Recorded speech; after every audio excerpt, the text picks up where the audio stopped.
अस्सलाम वालेकुम everyone, this is me Akbar. Hope सब लोग ठीक होंगे और मेरी वीडियोस आपको पसंद आ रही होंगी। आज ही हम लोग कर रहे हैं एजुकेशन 301 का। रुकें गाइस, मैं से बंद कर दूँ। मैं आपकी एक और वीडियो बना रही थी CS504 की, तो अब 301 की तरफ हम बढ़ चुके हैं। Lesson number 28, that is integrated theme. हम इस वीडियो में इम्पोर्टेंट MCQ शॉर्ट और लॉन्ग वाइज देखेंगे। ये वो क्वेश्चंस हैं जो कि, या यूँ समझ लें, ये वो अंडरलाइन लाइंस हैं जो कि आपके पेपर में आए हैं। अब इसमें MCQs भी आए, उन्हें भी मैंने अंडरलाइन किया। जो शॉर्ट थे वो भी अंडरलाइन हो गए और जो लॉन्ग थे वो भी। अब मैं आपको हर चीज़ इसमें डिस्कस करके बताऊंगी इन दैट सेंस के, या in that point of view कि वो बहुत ज़्यादा इम्पॉर्टेंट हैं। और मैं ये अश्योरिटी आपको देती हूँ कि आपको ये देखने के बाद आप इंशाल्लाह ताला A+ लेंगे इस सब्जेक्ट में। तो काइंडली मेरी वीडियो एंड तक देखिएगा, स्किप मत कीजिएगा। तो चलिए जी, अपनी वीडियो शुरू करते हैं। इम्पॉर्टेंट पॉइंट है जी, हम जब रिमेंबर करते हैं किसी चीज़ को तो वो कहाँ कनेक्ट होती है? हमारे प्रायर लर्निंग के साथ वो कनेक्ट होती है। याद रखिएगा, when we can remember those thing which are connected with our prior learning. जो हमारे प्रायर लर्निंग के साथ चीज़ें होती हैं ना एसोसिएट, हम सिर्फ उन्हें याद रखते हैं। हमारा जो माइंड होता है वो वर्क करता है जी कनेक्शन पर। हमारा माइंड जो होता है वो कैप्चर नहीं करता इंफॉर्मेशन को जब तक उसके पास कनेक्शन ना हो। ह्यूमन माइंड जो होता है वो होल्ड करता है 5 to 9 isolated chunk of information. ये जी आपके MCQs में था कि वो कितने चंक ऑफ इंफॉर्मेशन को आइसोलेट करता है। इवन आपके शॉर्ट में भी था, तो शॉर्ट क्वेश्चन में भी था। तो आप याद रखिएगा, 5 से 9 आइसोलेटेड चंक्स होते हैं जी इंफॉर्मेशन के, वो ह्यूमन माइंड होल्ड कर सकता है at time. But more information can be saved in our mind through integration. याद रखें, हम पिछले लेक्चर में देख चुके हैं काफ़ी डिटेल में कि इंटीग्रेशन होता क्या है। हमारा दिमाग 5 से 9 आइसोलेटेड चंक ऑफ इंफॉर्मेशन को स्टोर तो करता है, लेकिन हम इससे ज़्यादा भी इंफॉर्मेशन को सेव कर सकते हैं थ्रू इंटीग्रेशन। इंटीग्रेशन जो होता है वो काफ़ी इंपॉर्टेंट होता है सब्जेक्ट और डिफरेंट सब्जेक्ट्स को लेकर। या एक और MCQ था इसमें, याद रखने की बात थी कि लाइफ जो होती है वो डिवाइडेड होती है लिटिल ब्लॉक्स ऑफ सब्जेक्ट्स के। लाइफ किस चीज़ की डिवाइड किस चीज़ पर डिवाइडेड होती है, तो याद रखिएगा वो लिटिल ब्लॉक ऑफ सब्जेक्ट्स पे होती है। इसके बाद से आपसे पूछा गया था व्हाट इज़ रियल लिटरेचर। तो real literature in real book, जो रियल लिटरेचर्स होते हैं वो रियल बुक्स में होते हैं। अब ये क्या काम करते हैं? ये प्रोवाइड करते हैं जी authentic diving board into learning all subjects. ये हमें एक ऑथेंटिक रिसोर्सेज देते हैं जिनकी वजह से, या हमें सॉल्यूशन देते हैं जिनकी वजह से हम मुख्तलिफ सब्जेक्ट्स को पढ़ सकते हैं। Award winning literature provide model for problem solving. अब फॉर एग्जांपल हम अगर बात करते हैं जी, एक हमारे पास लिटरेचर है अवार्ड विनिंग, तो वो हमें क्या प्रोवाइड करेगा? वो हमें एक बेहतरीन प्रॉब्लम की सलूशन बताएगा, हमें पीक रिलेशनशिप के बारे में बताएगा, करेक्टर डेवलपमेंट के बारे में बताएगा, स्किल बिल्डिंग के बारे में बताएगा। अब अगर आप खुद को एज अ स्टूडेंट देख रहे हैं तो वो आपको ये सारी चीज़ें बताएगा। Captivating by exciting adventures with realistic character who go through problem very much like their own problem.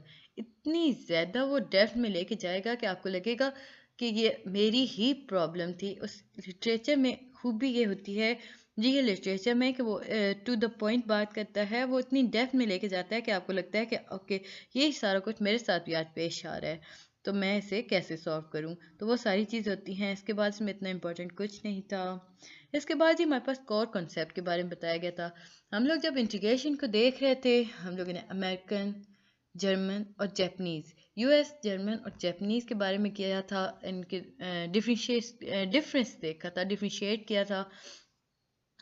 देखिए, वहाँ भी हमने पढ़ा था ना कि अमेरिकन कहते हैं जी मोर इज़ मच। तो यहाँ पे फिर जैपनीज और जर्मन के बारे में देखा और उनका लेस इज मोर। अब वो देखते हैं कि वो कैसे कहते हैं। देखिए, कोर कंसेप्ट क्या है? लेस इज मोर बेहतरीन होता है। कोर कंसेप्ट के बारे में हम काफ़ी डिटेल में देख चुके थे, फिर भी थोड़ा सा देखेंगे।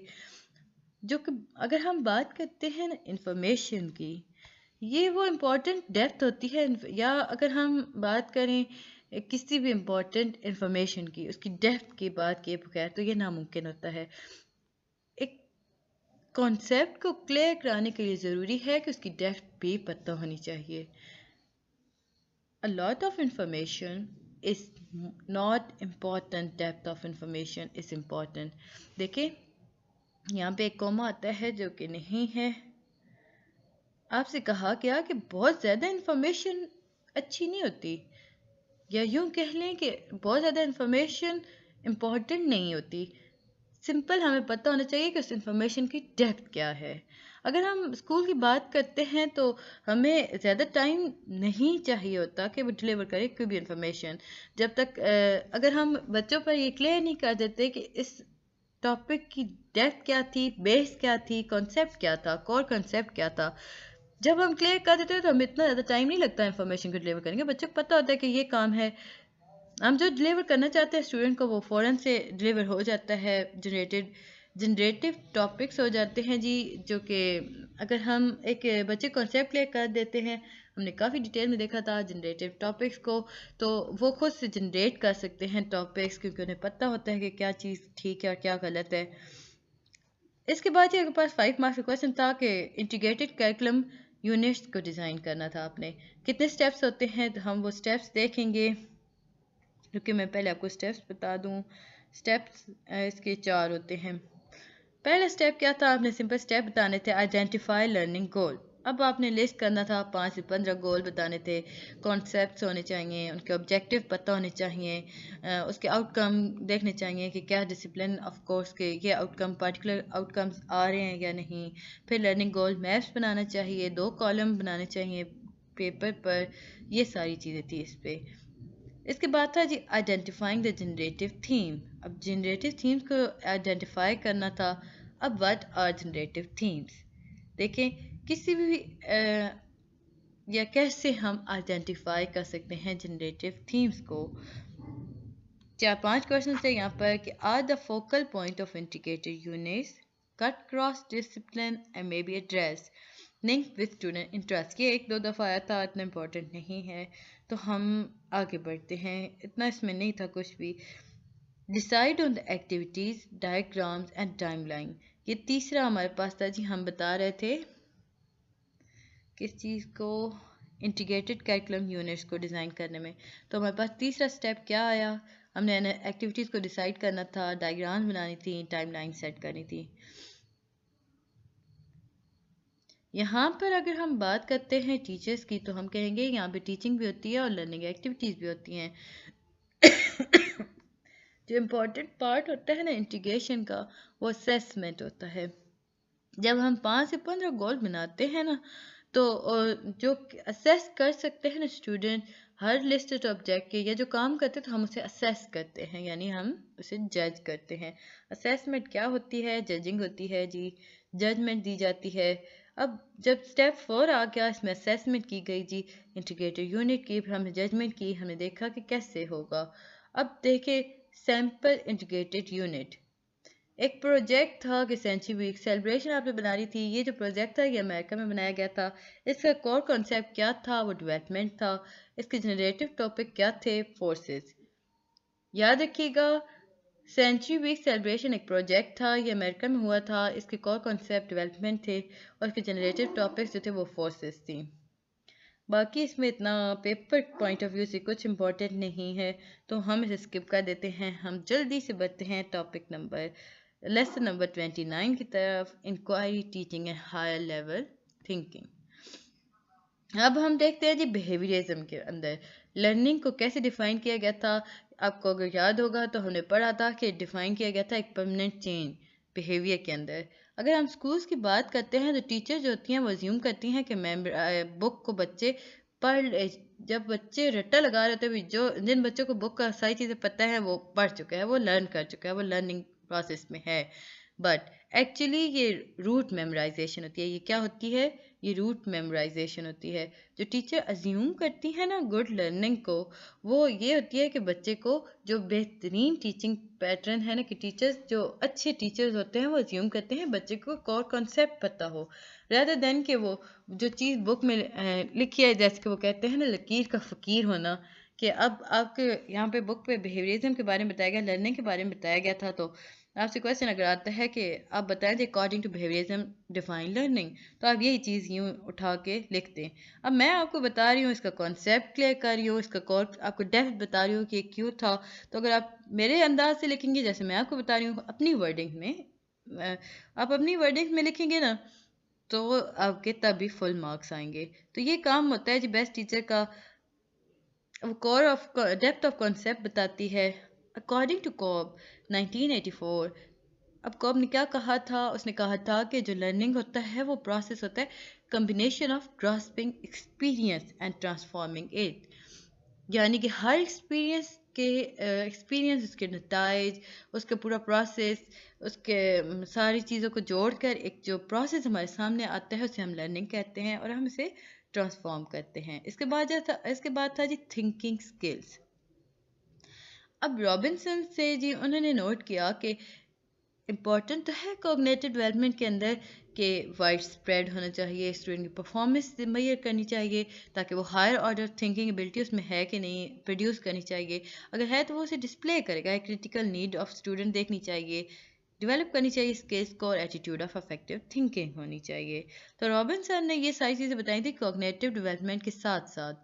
तो Robinson note that why the importance of cognitive development has become widespread, student performance on measure of higher order thinking ability has displayed a critical need for students to develop the skill and attitude of effective thinking. मैं कोशिश कर रही हूँ guys कि आहिस्ता बोलूँ, मतलब ठहर ठहर के बोलूँ, पर ये काफ़ी मुश्किल काम है। Glossary of thinking skill term. मुझे अंदाज़ा नहीं था कि मैं तेज़ बोलती हूँ, बट आप सबके कमेंट से पता चला कि मैं तेज़ बोलती हूँ। तो मैं बहुत ज़्यादा कोशिश कर रही हूँ, बट ये थका देने वाला प्रोसेस है जो मैं कर रही हूँ। आहिस्ता आहिस्ता ठहर ठहर के बोलना। Critical thinking.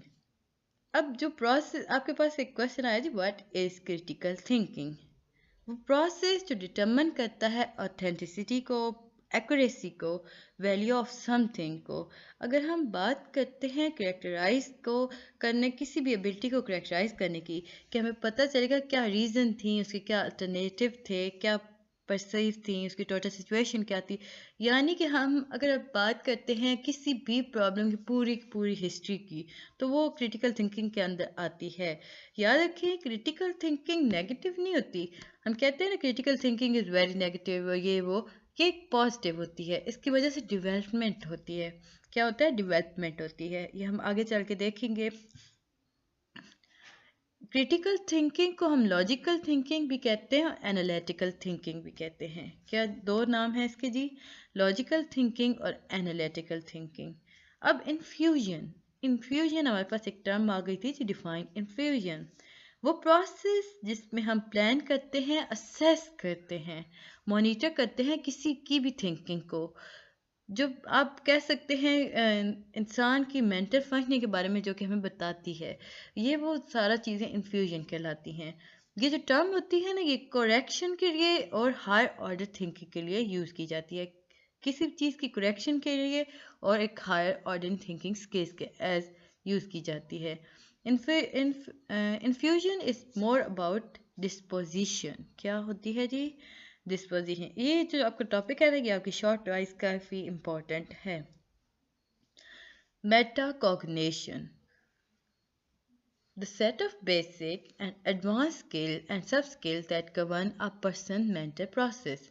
मेटाकॉग्निशन, अगर हम बात करते हैं एक ऐसा सेट जिसमें हम बेसिक एडवांस स्किल्स देखते हैं किसी भी इंसान की, जो कि उसे गवर्न करता है, उसकी मेंटल प्रोसेस के बारे में बताता है, वो सारा प्रोसेस हमें मेटाकॉग्निशन से पता चलता है।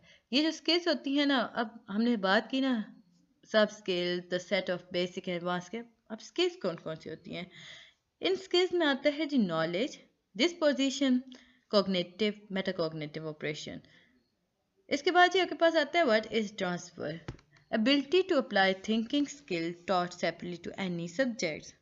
ये समझाने वाली चीज़ है तो कोई नहीं, कि एक एबिलिटी है जी जो अप्लाई करती है थिंकिंग स्किल्स को, जो कि हम मुख्तलिफ सब्जेक्ट्स को देखते हैं, हासिल करते हैं, देख कर उनसे हासिल करते हैं। इसके बाद है जी ब्लूम टेक्सोनमी, काफ़ी इंपॉर्टेंट था। गाइस, आप लोगों का ब्लूम टैक्सोनॉमी काफ़ी इंपॉर्टेंट चैप्टर है कि आपका 201 में भी चल रहा है ब्लूम टैक्सोनॉमी, और इवन आई थिंक 4 और 5 में भी है एजुकेशन ही की। मैंने वीडियो बनाई थी 301 की थी, 201 की थी, हाँ 201 में भी था, तो इसे काफ़ी समझ लीजिएगा ताकि आपके लिए आसानी रहेगी। It is a set of different skills, it has 6 level from knowledge to evolution.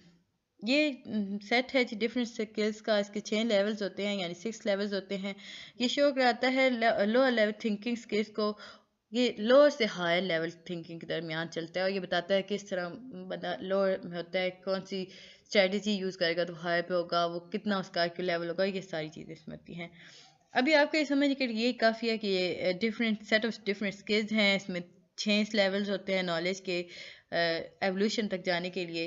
तो इसमें लोअर लेवल थिंकिंग से हम जाते हैं हायर ऑर्डर की तरफ। इसके बाद है डिबोनो 6 थिंकिंग हेड्स। अब डिबोनो ने दी थी 6 हेड्स, अब डिबोनो का क्या काम है देखते हैं जी। The term six thinking head is used to describe the tool of group discussion and individual thinking। जो उसने टर्म यूज की थी ना सिक्स थिंकिंग हेड, इससे उसने क्या बताया, इसने बताया कि देखें, ये उसने डिस्क्राइब किया इस टर्म को यूज करके कि कैसे ग्रुप डिस्कशन में क्या क्या चीजें हासिल हो सकती है, क्या अकेला बंदा सोच सकता है। Six thinking head and the associated idea parallel thinking provide a mean of for a group to plan thinking process in detail and cohesive way in doing to so to get या to think together more effectively। Basically अगर हम बात करते हैं ना, उसने model दिया था डिबोनो सिक्स थिंकिंग हेड्स टाइप का था, और उसने जो सिक्स थिंकिंग हेड्स थी ना, उसने इस लफ्ज़ को यूज़ किया था बताने के लिए group description versus individual thinking, कि अगर ग्रुप में कोई बात डिस्कस हो रही है तो वो कितने रिजल्ट देगी, और इंडिविजुअल जो अकेले में सोच रहा है वो क्या नतज रखेगा। अब क्या क्या थी जी, उसने जब एक हेड को उसने मोड्स को ना, मीन मोड्स, पहले मोड को उसने बताया जी ये वाइट हैट है। अब वाइट हैट किस काम के लिए होती है, याद रखिएगा ये इन्फॉर्मेशन जो कि हमें मालूम होती है कि हमें ज़रूरत होती है, उसके लिए उसने यूज़ किया कि वाइट हैट। फिर उसने बताया जी रेड हैट, जो रेड हैट है वो सिग्निफाइज करेगी फीलिंग को, हंचिस को और इंट्यूशंस को। उसके बाद जी ब्लैक हैट क्या करेगी, वो जो जजमेंट के लिए यूज़ होती है ब्लैक हैट, ये डेवल एडवोकेट और वाई समथिंग में नॉट वर्क, तो ये सारे काम करती है। इसके बाद उसने येलो हेड के बारे में बताया, ये सिम्बलाइज है जी ब्राइटनेस की, ऑप्टिमिज्म की। बेसिक आप देखें तो वो जिस तरह आप लोग सोचते हैं ना, सफ़ेद रंग का ये काम है, सुर्ख रंग का ये काम है, और ये फलां फलां वो सारा काम। तो उसने भी जी सफ़ेद को कहा कि ये तो इन्फॉर्मेशन के बारे में पूछ रही है, या जो इन्फॉर्मेशन इससे पता है, तो ये सारा काम वाइट हेड में आएगा। तो रेड जो थी वो फीलिंग्स, ये तो हर जगह रेड फीलिंग्स के लिए यूज़ हो रही होती है। ब्लैक हेड जो है वो जजमेंट की होगी, ये ज़रा बुरी जजमेंट के बारे में बात करे होगा। येलो हेड जो है वो ब्राइटनेस की होगी, ऑप्टिमिज्म की, कि उम्मीद की बात करेगा। जो ग्रीन हेड थी वो क्रिएटिविटी पर काम करेगी, पॉसिबिलिटीज़ पे बात बताएगी, उम्मीद दिखाएगी आपको। और जो ब्लू हेड होती है वो मैनेज करती है सारी थिंकिंग को। अब how this thinking skills can be incorporated in our classroom, classroom में ये कैसे इनकॉर्पोरेट कर सकती हैं। तो हम जब भी अपनी ये सारे काम करने के लिए ना, सबसे पहले टीचर को अपनी एजम्पशन चेंज करेंगे, अपना अकीदा, एक बिलीफ चेंज करना होगा कि जितना ज़्यादा टीचर पढ़ाती है ना बच्चा उतना समझता है। ये टीचर अक्सर सोचती हैं ना, उनका ख्याल है कि मैं जितना पढ़ाऊँगी बच्चा उतना ही समझेगा। तो सबसे पहले ये हमें अपनी असम्पशन चेंज करनी चाहिए। इस असम्पशन को चेंज करके ना हम देखेंगे कि जितना हम कह सकते हैं, या हम यूँ चले जाएँ कि जितना बच्चा एक्सपीरियंस करेगा ना वो उतना ही ज़्यादा लर्न करेगा, या यूँ कह लें कि डीपर इज़ मोर। तो ये डिफरेंट मेथड्स हैं जी डीपर लर्निंग के, generative topic, core concept, more important we need to focus on big idea। इसके बाद जी क्रिटिकल थिंकिंग की है। जैसे मैंने आपको बताया था कि क्रिटिकल का मतलब ये तो नहीं होता ना कि नेगेटिव हो, तो यही बात यहाँ पर बताई गई थी। क्रिटिकल थिंकिंग को हम एवलेटिंग थिंकिंग भी कहते हैं। अब रॉबर्ट ने कहा था ना कि क्रिटिकल थिंकिंग को अगर हम डिसिप्लिन मैनर ऑफ थॉट की तरह लें, कि एक पर्सन है वो यूज़ कर रहा है अपने डिसिप्लिन मैनर ऑफ थॉट्स को टू असेस टू जज द वैलिडिटी ऑफ समथिंग, किसी भी चीज़ की जज कर रहा है वो अपने एक ख़ास डिसिप्लिन ऑफ थॉट्स को लेकर, तो वो क्रिटिकल थिंकिंग कहलाती है. For example a statement, news story, argument, research. इसके बाद जी बेयर्स ने कहा था कि क्रिटिकल थिंकिंग के अंदर दो इम्पॉर्टेंट डायमेंशन होती हैं जी. ये इसमें हमें पता चलता है कि फ्रेम ऑफ माइंड है क्या उस बंदे का, वो क्या चाहता है, वो क्या सोचता है, उसके उसके अकॉर्डिंग इसे पता चलेगा कि कौन सा स्पेसिफिक मेंटल ऑपरेशन किया जाएगा. नॉरिस थे जी 1985 में उन्होंने वो एग्री किए, ये कहते उन्होंने एग्री किया था कि having a critical spirit is an important edge thinking critically.